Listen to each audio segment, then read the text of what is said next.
Hello everyone, welcome to the English grammar. In this video, we are going to discuss some error related to tenses.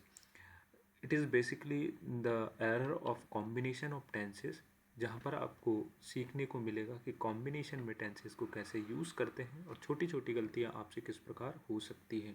पहला sentence आपके सामने है, I have come to know that his father has died 3 days ago। अब आप देखेंगे have के साथ verb की थर्ड फॉर्म लगती है और कम केम कम जो कि थर्ड फॉर्म ही है।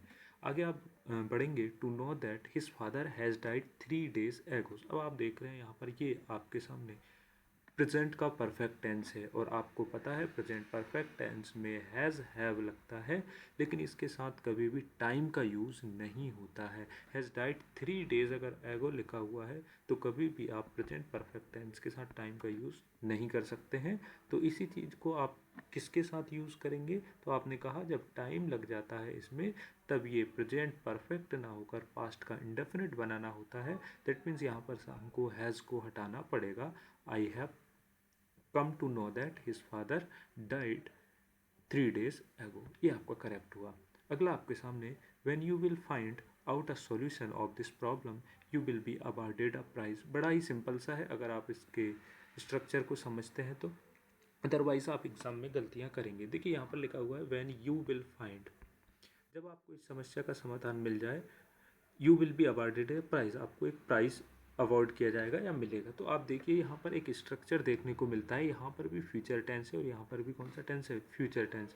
आपको याद रखना है हम कभी भी कॉम्बिनेशन में कंटिन्यूसली या सब्सटिक्वेंटली दो फ्यूचर टेंस का यूज़ नहीं करते हैं। एक पार्ट आपका सिंपल प्रेजेंट में होता है और दूसरा सिंपल फ्यूचर में होता है। तो सर सिंपल प्रेजेंट में कौन सा पार्ट रहेगा, जिसमें कि कंडीशन आपकी लगी हुई है, जैसे कि आपका वैन हुआ, एज सुन एज हुआ, इस प्रकार के जो आपके क्लॉजेस हैं उनमें कभी भी आप विल का यूज़ नहीं करते हैं। When as well as until after ऐसे क्लोज में, तो वैन यू विल फाइंड नहीं होगा, when you find out a solution. पहला पार्ट आपका गलत हुआ, आपको यहाँ से रिमूव करना होगा विल को। आइए आगे बढ़ते हैं। Before the alarm had stopped ringing Nisha had telephone the police. यहाँ पर भी बहुत ही आसान है अगर आप इस चीज़ को समझते हैं। यहाँ पर बिफोर का यूज़ हुआ है। ये दो प्रकार की बातें होती है, एक होता है आपका बिफोर वाला क्लॉज और एक होता है आफ्टर वाला क्लॉज। देखिए अगर पास्ट में दो चीज़ें हो जाती हैं तो अगर उनमें से एक पहले होती है और एक बाद में होती है तो जो चीज़ पहले हो गई है वो आपके पास्ट के परफेक्ट टेंस में बनती है और जो चीज़ उसके बाद हुई है वो सिंपल पास्ट में बनती है। अब आइए देखते हैं। Before the alarm had stopped, alarm के स्टॉप होने से पहले निशा ने पुलिस को फ़ोन कर दिया। मतलब पहले कौन सा काम हुआ, पुलिस को उसने फ़ोन किया। मतलब कि निशा हैड टेलीफोन, ये पास्ट परफेक्ट में बनेगा। तो जो उसके बाद में हुआ कौन सा, अलार्म स्टॉप बाद में हुआ, तो ये किस में बनेगा, पास्ट के इंडेफिनिट में। तो यहाँ से हैड हट जाएगा। मतलब कि स्ट्रक्चर कुछ इस प्रकार हुआ। Second form of verb subject के साथ आएगी पहले स्ट्रक्चर में और दूसरे में होगा subject plus head plus third form of verb. बड़ा ही इंटरेस्टिंग और एग्जाम में पूछा जाने वाला कॉम्बिनेशन है। अगर आपने पढ़ा होगा तो आपको ज़रूर याद होगा। यहाँ सिर्फ मैं एरर सॉल्व करवा रहा हूँ, आपको रूल्स नहीं बता रहा हूँ, इसलिए इसके बारे में ज़्यादा बात नहीं करूँगा। तो बिफोर वाले क्लॉज में हेड का यूज़ नहीं होगा। आइए आगे बढ़ते हैं।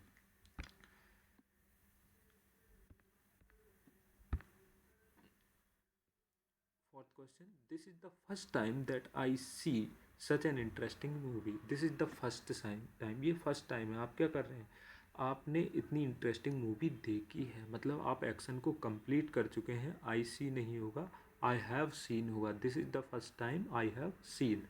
अगला क्वेश्चन आपके सामने, when ever he is coming here he brings many gift for me. अब देखिए यहाँ पर बड़ा ही आसान है, ये लिखा हुआ है वेन एवर, मतलब कि ये आपके हैबिचुअल एक्शन को दिखाते हैं। हैबिचुअल एक्शन से मतलब है कि आप जैसे कोई भी काम करते हैं वह जब यहाँ आता है मेरे लिए बहुत सारे गिफ्ट लेकर आता है। This is the habitual action, कि जब भी वो ऐसा करता है वो ऐसा करता है। तो हैबिचुअल एक्शन हमेशा आपके प्रेजेंट के इंडेफिनिट टेंस में होते हैं। When ever he comes hair, जब वह आता है, ना कि when ever he is coming here. तो ये आपका गलत हुआ, यहाँ पर होगा ही कम्स, इज को भी आप हटा देंगे। Whenever he comes here he brings. When हुआ, वेनेवर हुआ, वेयर, ये हुआ, इनके साथ क्या आप हैबिचुअल एक्शन का यूज़ करते हैं प्रेजेंट के इंडेफिनिट टेंस का। अगला, nowadays he teach English because the teacher of English has gone on a month's leave. Nowadays, इन दिनों, वो क्या कर रहा है, इंग्लिश पढ़ाता है क्योंकि इंग्लिश के जो टीचर है वो कहाँ पर गए, 1 महीने की छुट्टी पर। तो आप देखिए, नाउ अ डेज, इन दिनों, वह इंग्लिश पढ़ाता है नहीं, वह इंग्लिश पढ़ा रहा है। नाउ अ डेज के साथ क्या होना चाहिए, ही इज़ टीचिंग इंग्लिश, यहाँ पर होगा ही इज़ टीचिंग, प्रेजेंट के कंटिन्यूस टेंस में आएगा। दूसरी में एक और आप बेसिक बात बताता हूँ जो कि एग्जाम में तो नहीं पूछी जाती। देखिए यहाँ पर लिखा हुआ है टीचर ऑफ इंग्लिश, हम बोल देते हैं I am a English teacher. क्या ये बोलना सही है या बोलना चाहिए टीचर ऑफ इंग्लिश? अब आप इस बात को समझिए, मैं आपको कुछ समझाने की कोशिश करता हूँ। यहाँ पर मैं आपको इंग्लिश टीचर लिख कर दिखाता हूँ। ये मैंने लिखा इंग्लिश टीच, इंग्लिश ये बाहर जा रहा है, टीच। अब आप इस चीज़ को समझने की ज़रा कोशिश करेंगे कि अगर टीचर एक नाउन है तो टीचर के पहले जो आया इंग्लिश वो क्या हुआ, आपका एडजेक्टिव हुआ। दैट मीन्स ये इंग्लिश इस टीचर की क्वालिटी को बता रहा है। और इंग्लिश मतलब क्या हुआ, इंग्लिश मतलब ब्रिटेन के लोग जो कि आपके इंग्लिश कंट्रीज़ में रहते हैं। तो इंग्लिश टीचर का मतलब हुआ कि एक ऐसा व्यक्ति जो ब्रिटेन का निवासी है, वो कुछ भी पढ़ा सकता है, whatever he can teach. तो इंग्लिश टीचर बोलना कहीं ना कहीं गलत हुआ, आपको बोलना पड़ेगा teacher of English. Mathematics teacher बोलना गलत हुआ, आपको बोलना पड़ेगा teacher of mathematics. This is the correct expression. आइए आगे बढ़ते हैं। It is high time you are starting this business, said Ram to Mahesh. बहुत ही बेसिक सी बात है। यहाँ पर आप देखिए, it is high time, it is high time के साथ ये एक आपका फ्रेज है, इट इज़ हाई टाइम, है ना। तो इट इज़ हाई टाइम के साथ आप, ये कुछ इस प्रकार का स्ट्रक्चर होता है, plus subject plus second form of verb. आप ये कहना चाहते हैं सर कि इट इज़ हाई टाइम के साथ हमेशा पास्ट के इंडेफिनिट टेंस का यूज़ करना है आपको। इसका मतलब क्या होता है, इसका मतलब होता है किसी भी काम का समय हो जाना।